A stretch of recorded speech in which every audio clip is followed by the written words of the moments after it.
now it's my pleasure to introduce our guest speaker. I have a surprise for him. He doesn't know this, but Rabbi Sorotzkin comes from a very well-renowned family. Right, we all know the Sorotzkin family. Rabbi Sorotzkin was his father. His father-in-law was Rav Grubner. I'm from Detroit. His father-in-law was like the chief rabbi of Detroit. And I believe, I didn't ask him, I was at his wedding. Okay, little trivia. He didn't know that. He said it was a Detroit connection. Because I remember it made a big impact. Because Rav Grubner was very, very proud. This was, we take it for granted. People, your children learn in kollel. That was not the norm then. And it really made an impression, a tremendous impression on the Bachar who were in the yeshiva at the time. And he set the tone in setting the agenda for Klal Yisrael at that time, and continues to do that today. So please give a very warm Baltimore welcome to our guest speaker this evening, Rabbi Sorotzkin.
Thank you, Dr. Ullman, for the warm introduction. And I just want to add to those inspiring words of his that I recall when Rav Gifter penned a letter to Rav Chaim Kanevsky asking him what is the opinion of his great father, the Steipler, about Chinuch Atzmai. Now, Reb Chaim doesn't talk a lot, and he doesn't write a lot. And I saw the letter. The letter had no titles. It wasn't addressed to anybody, and this was this long areogram. If you're familiar with the old-fashioned areograms, there was exactly one line on this long areogram, and he didn't bother to spread it out on the areogram, so the top line, and the rest was blank. And what it said, in essence, was, Chinuch Atzmai is the Eugen Hatzole of Klal Yisrael. And what that means is that Chinuch Atzmai is the anchor of salvation, what is going to save Klal Yisrael, as we heard so beautifully from Dr. Ullman, that the whole nitzchias and the kiyum of Torah in Klal Yisrael hangs on Chinuch Atzmai. This is an introduction to what I'm going to talk about. Kvoid, Rosh Yeshiva, Moronon, Rabbonon, friends of Torah, friends of Chinuch Atzmai, and everybody who has gathered here to strengthen Torah. I want to share with you a story. The Chafetz Chaim, when he was very, very old, when the Chafetz Chaim was so frail and weak, it was dangerous for him to go out of his house, and he couldn't walk.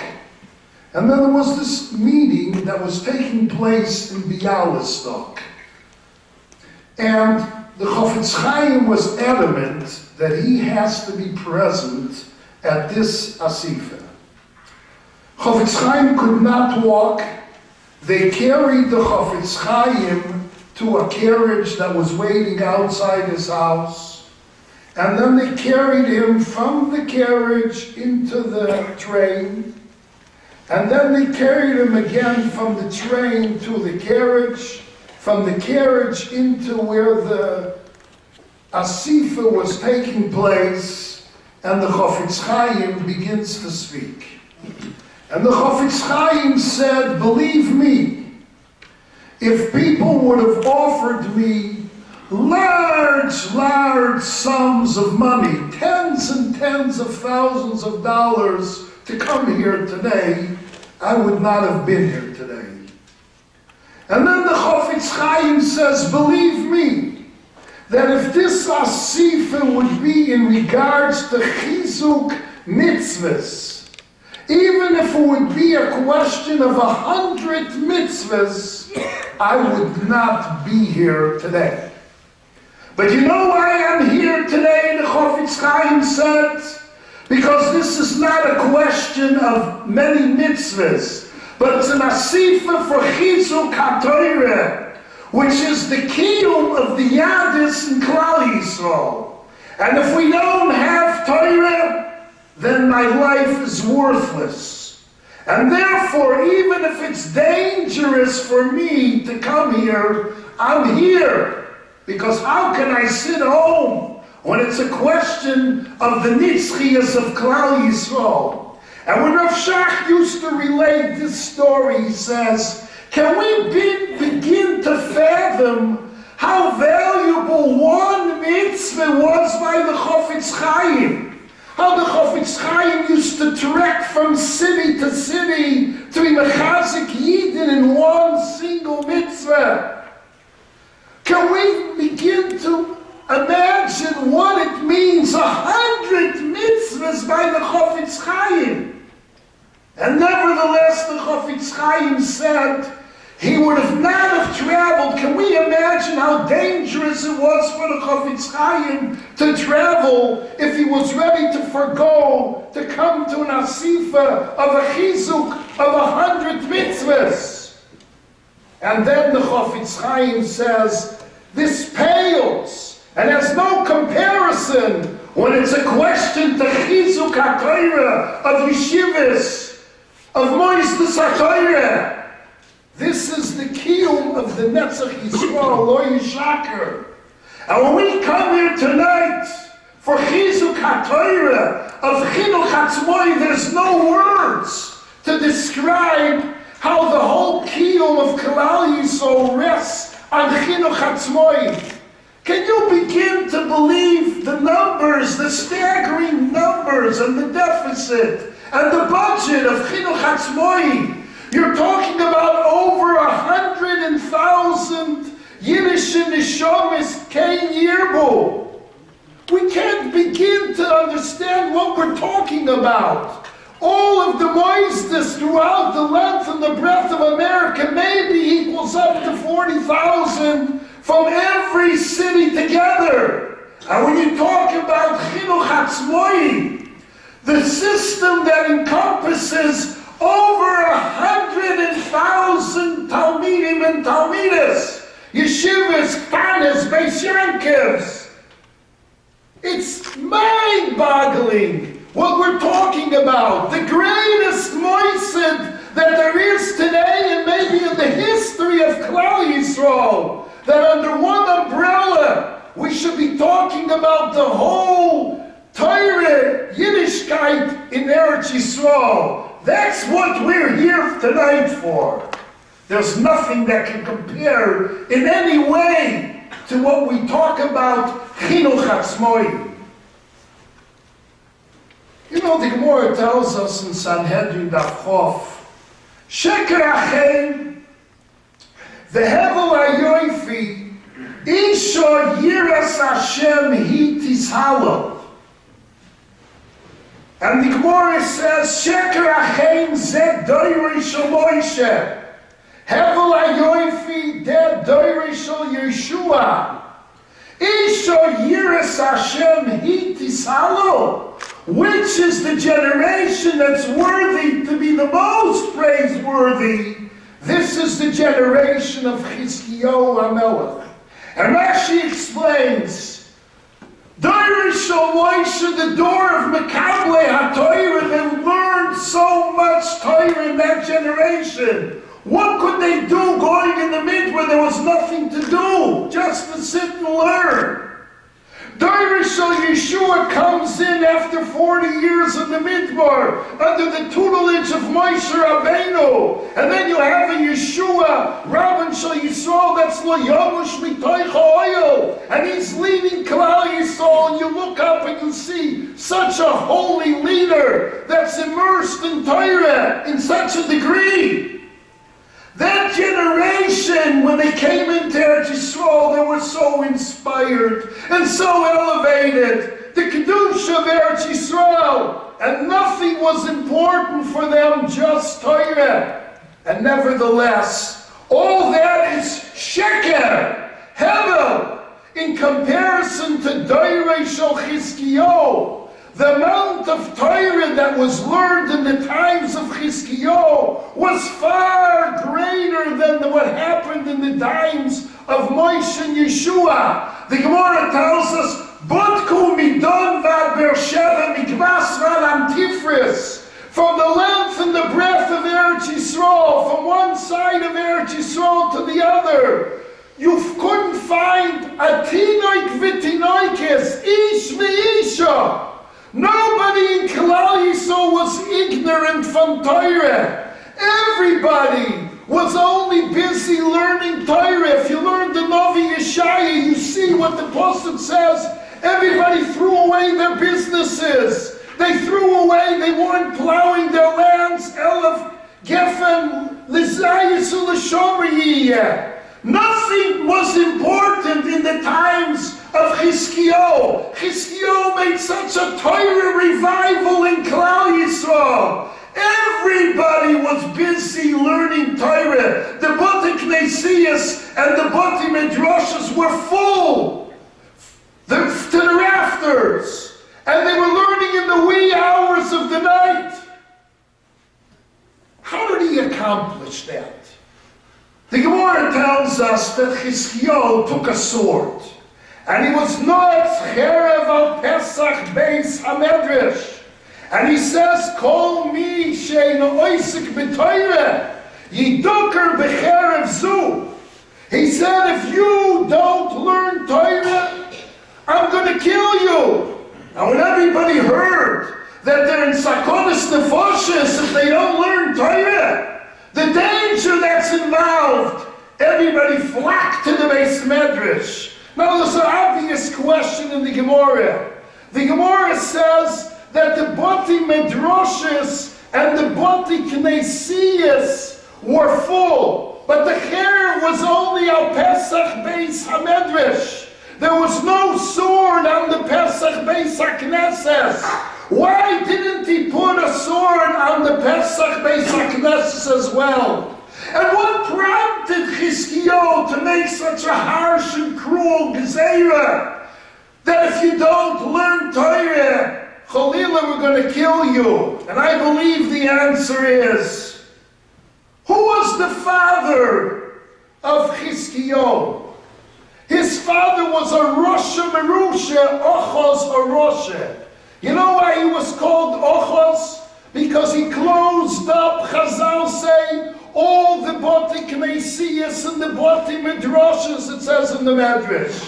And what was his reasoning? He said if there won't be Talmidim in the Yeshiva Ktanas, then there won't be students to learn in the Yeshiva Gdoilas.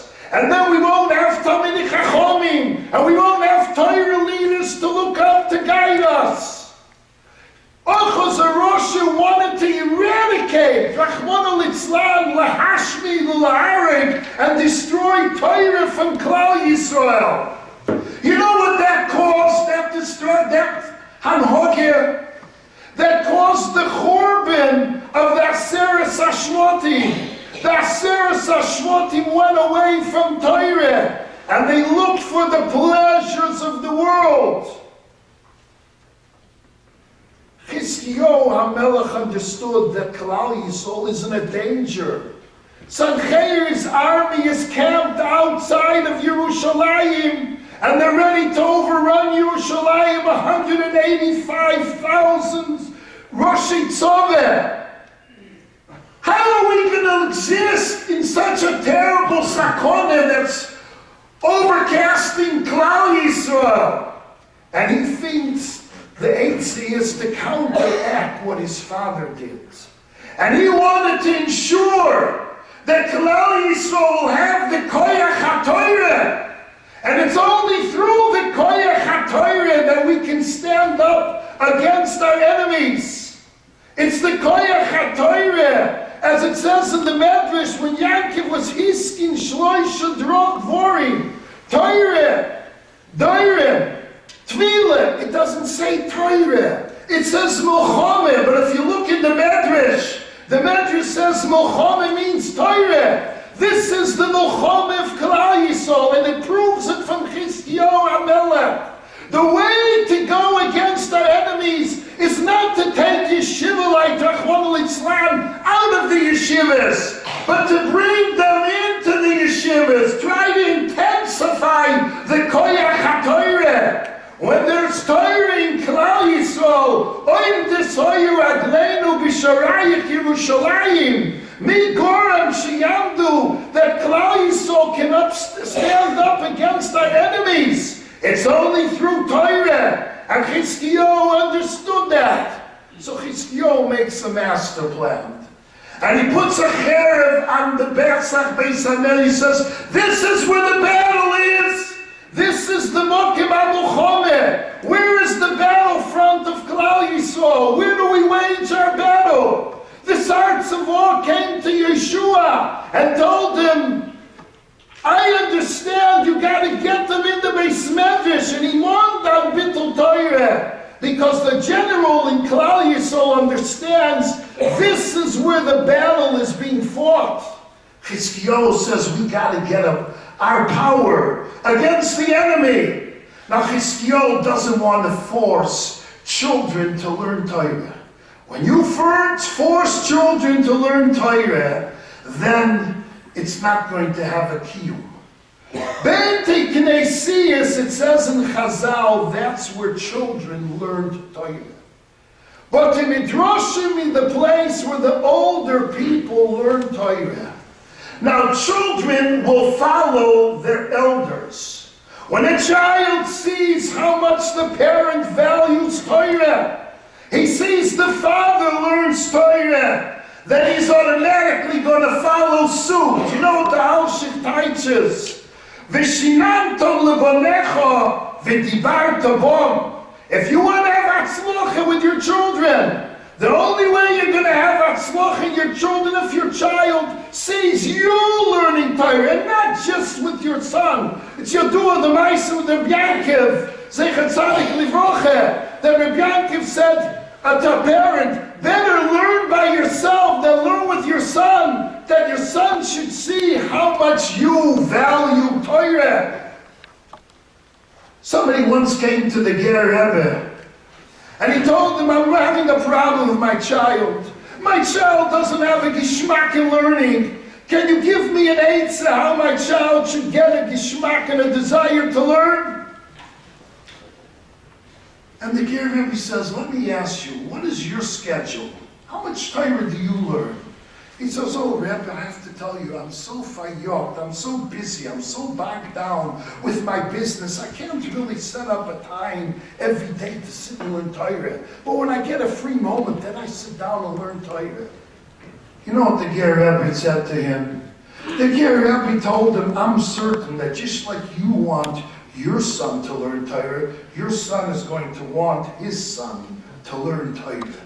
What the Ger Rebbe was telling him was, if the son doesn't see the father learn Torah, then he's not going to learn Torah himself. It's only when a child sees the value that a parent has for Torah, that then he understands what he has to do. Chizkiyahu takes the parents and forces them into the Beis Medrash. He puts the cherev al Pesach Beis HaMedrash.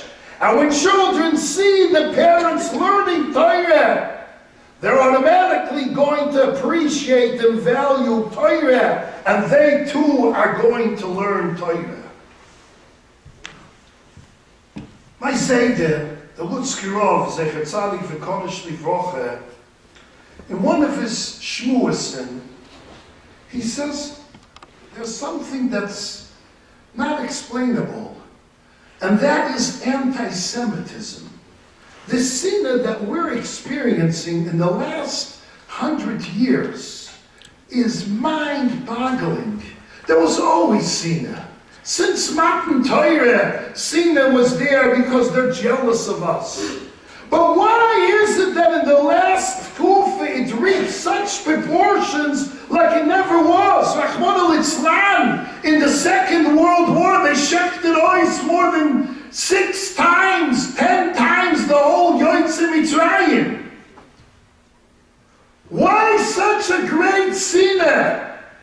And he said the answer to that is, because till the last Kufa, everybody understood you don't tamper with the chinuch of Yiddish kinder. Yiddish kinder's chinuch is heilig.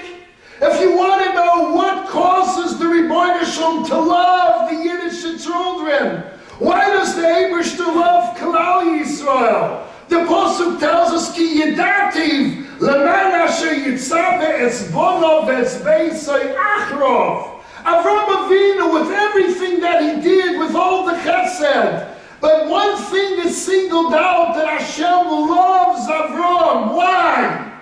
Because Avram sought to teach Torah. Leman asher yitzave es bonov es beisai achrov. The thing that the Eibishter loves the most is when we teach Yiddish kinder Torah. This is the guarantee of the survival of Klal Yisrael. What was the guarantee when the Eibishter gave Torah? How are we going to know there's going to be a continuity of Torah? Rabbi once came to a Siyum Hashas in Upper State New York, a centennial, and he looked around and he started crying, Gewalt! But what happened to your children? He doesn't see any children. He sees no hemshich. He sees it's going to become extinct because the parents were not being mechanech their children. It was too difficult, and he's showing this. And they were just telling their children, Oy wie schwer es ist zu sein ein Yid. And when children heard that, then the children got turned off. The way to guarantee the survival is only through chinuch of the Yiddish kinder.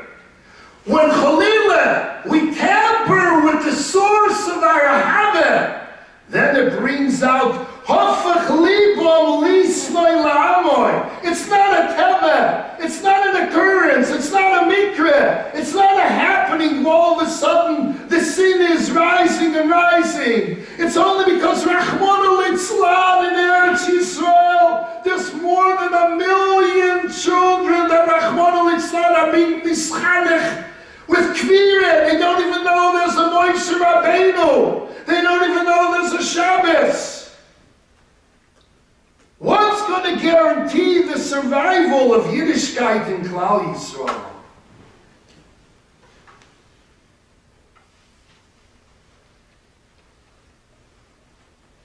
The Chovos HaLevavos says the tendency for people is every person wants to perfect himself. Every person wants to grow.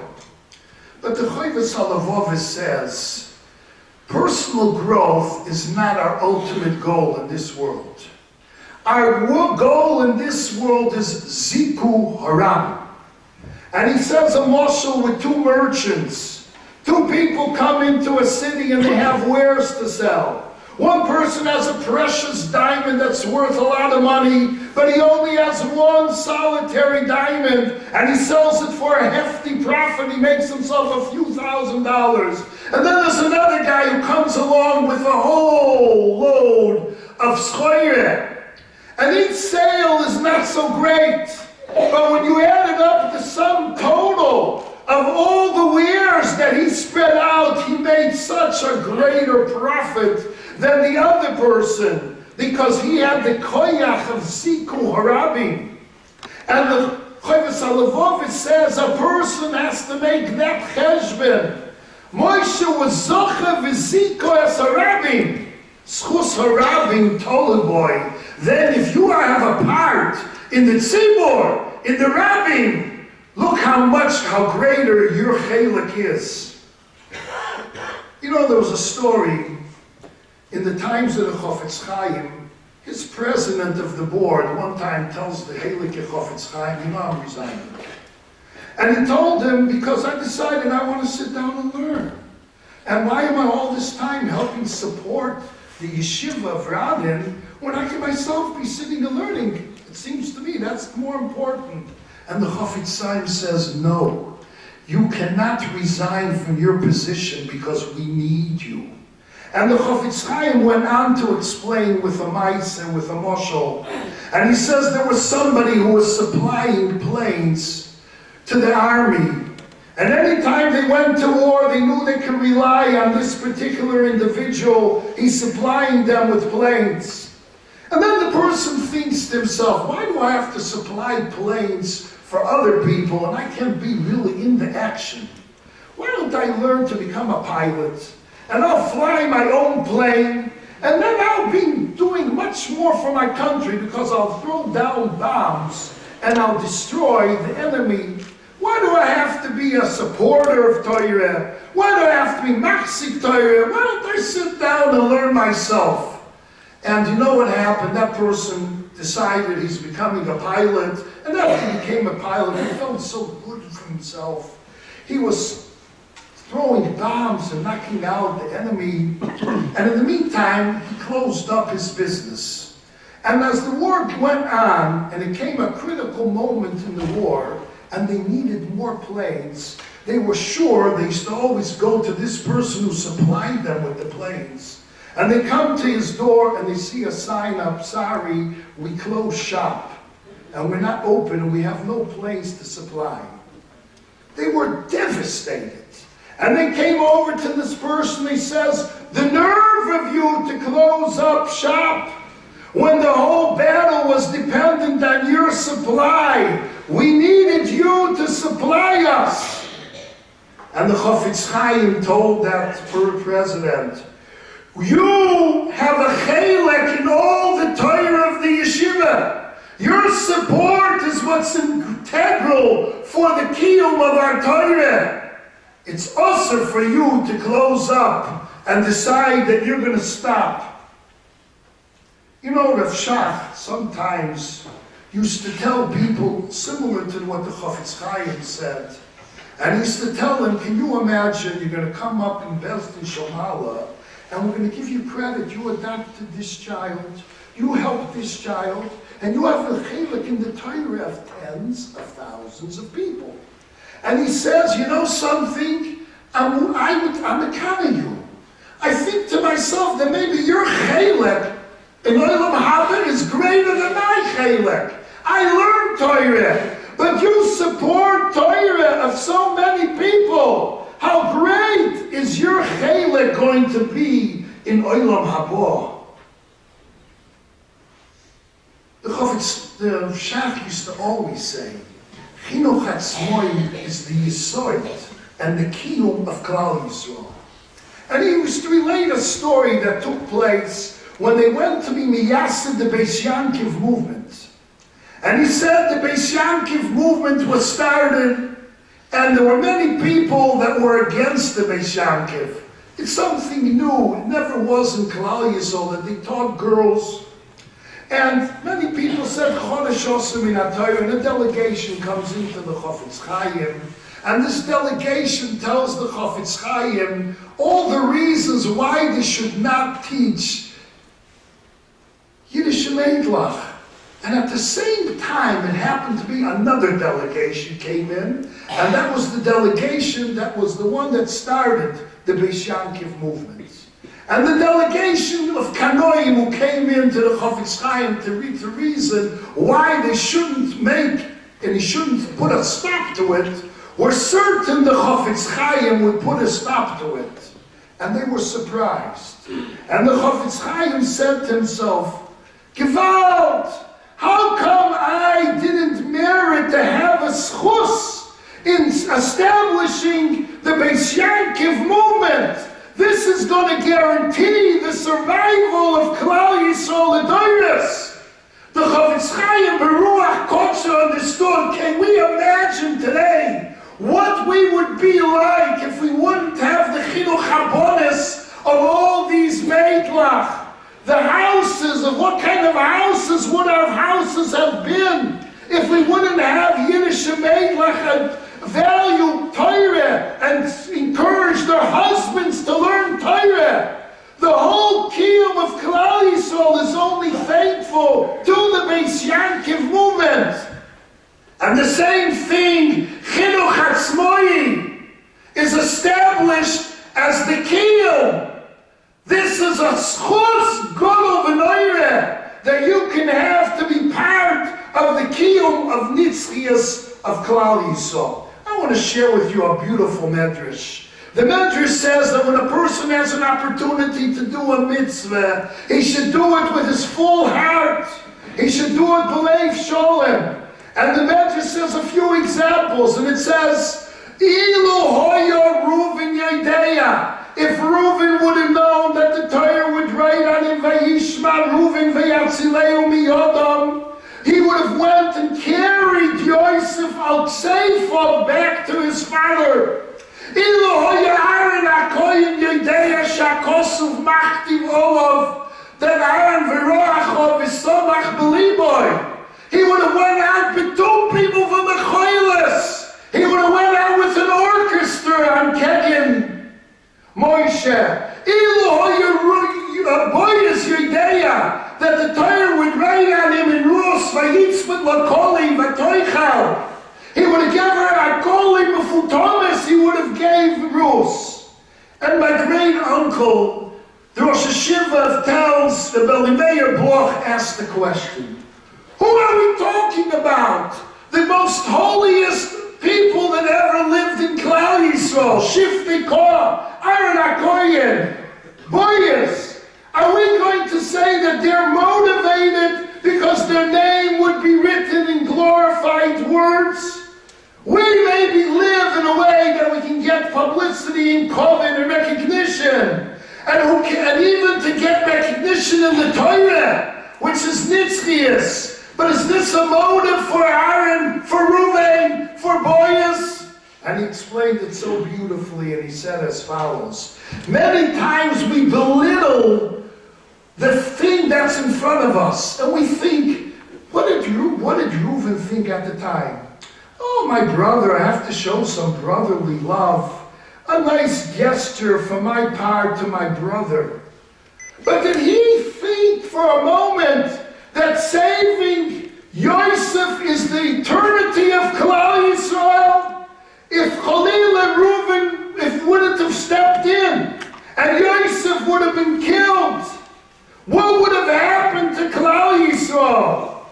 It's only because of that Yosef was saved. He paved the way for Klal Yisrael to go down to Mitzrayim. And we should be wrong to be makabel the Torah, to endure the golus of Mitzrayim, and to go out to Am Skula, and to be the Am HaTorah, the most prized and treasured nation. Aaron HaKohen thought it was a little minimal thing that he was doing. He's going to make his brother feel good. But did he really understand that if he wouldn't have shown that smiley face, then Moshe would have refused to go out to be the leader of Klal Yisrael? If he would have understood that it's written in the Torah, you know what's written in the Torah? Things that shape the destiny of Klal Yisrael, the Doros. The Ovis did thousands and the thousands of beautiful Maisim, and not one of them is recorded in the Torah.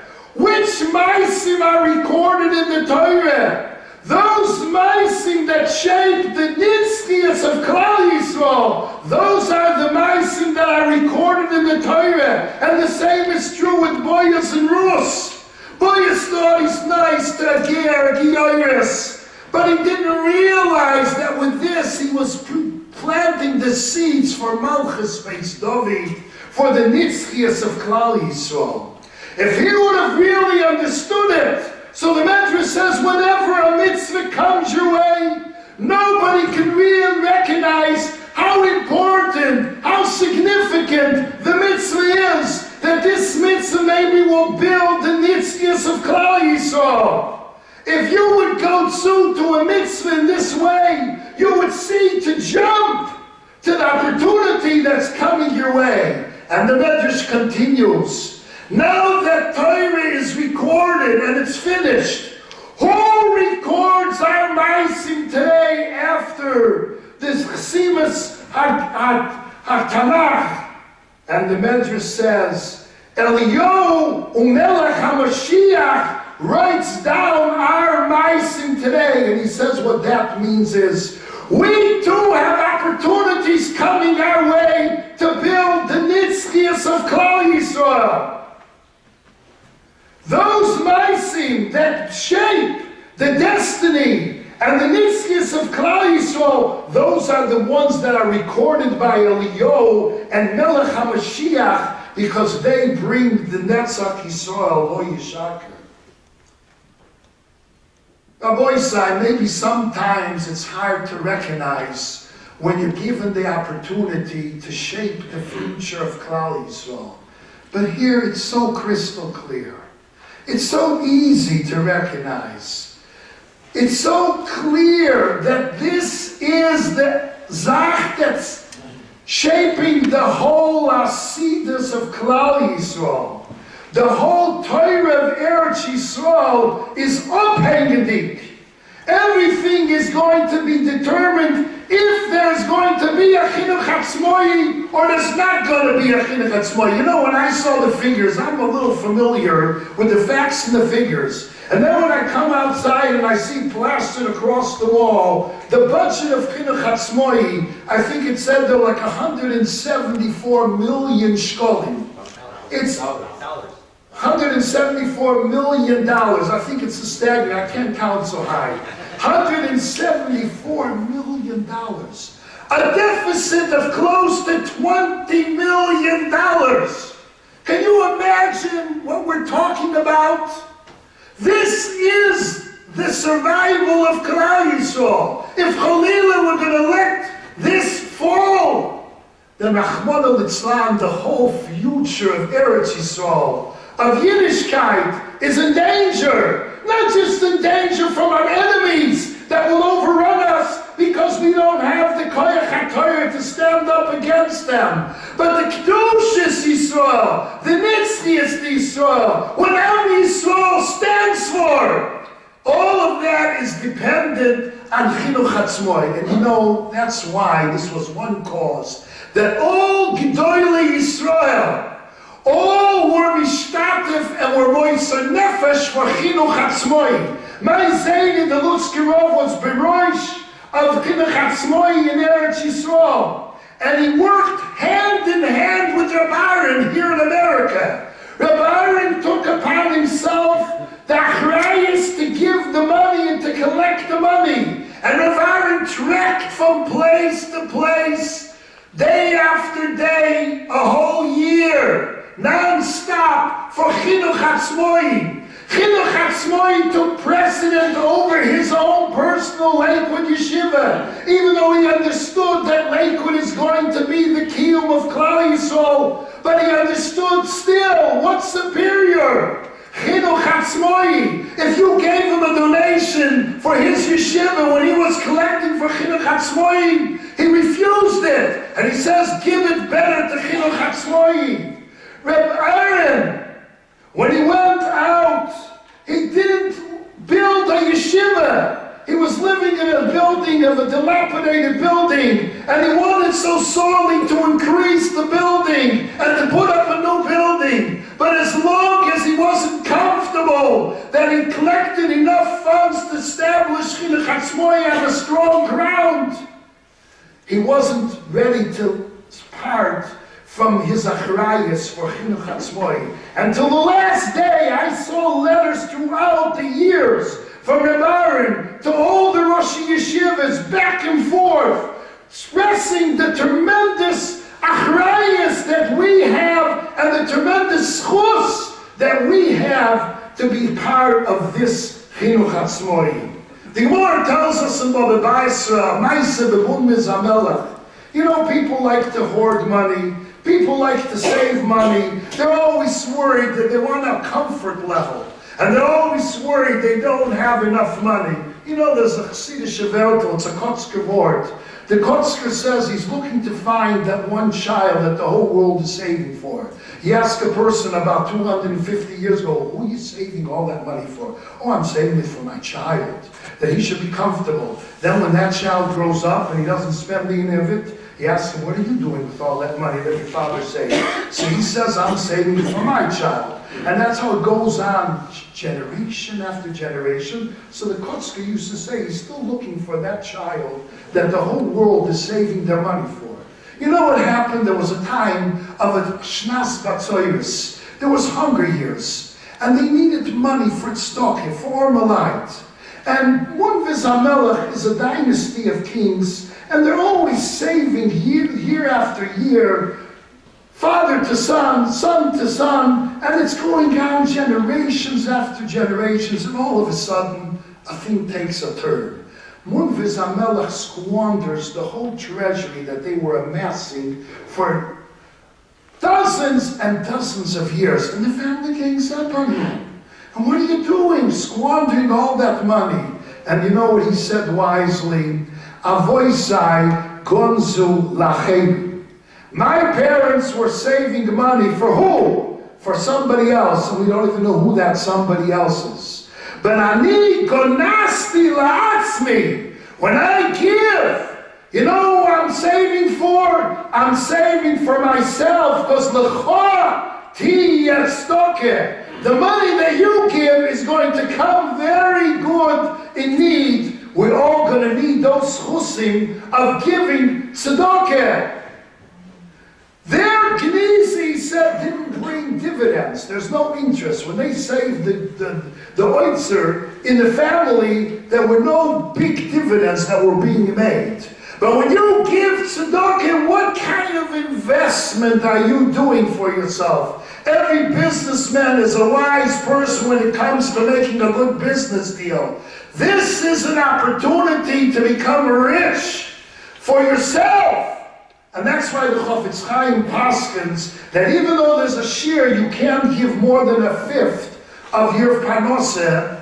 But when it comes to Torah, you can give it all. There's no limitations. You know, Rabbi Leib tells people to give 80% or 90% of what they make away for Torah, and there are dozens and dozens of tiring balabatim that are giving away 80 to 90% of what they make. And Baruch Hashem, it's not a sakona, because all it does is brings them brocha. You'll talk to them all. They say, the more we give, the more we have, the more brocha we have on ourselves.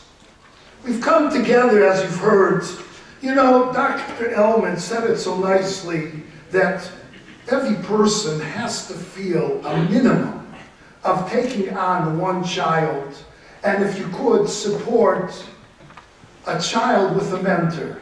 But you know something? That's because he's here locally, so he didn't have to travel. But I traveled, so when I travel, I got to make my investment worthwhile.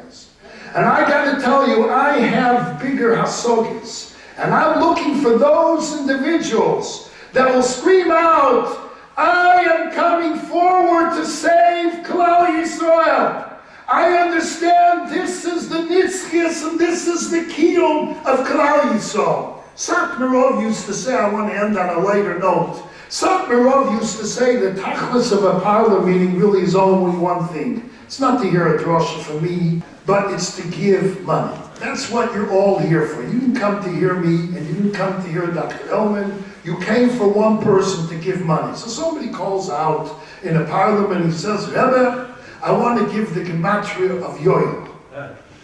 So I imagine he meant hundreds of dollars. Yoel, installing the gematria, he wanted to give him a couple $100. So Satmarov pipes up and says, in the Alte Heimfach, Memerufen Yoelish.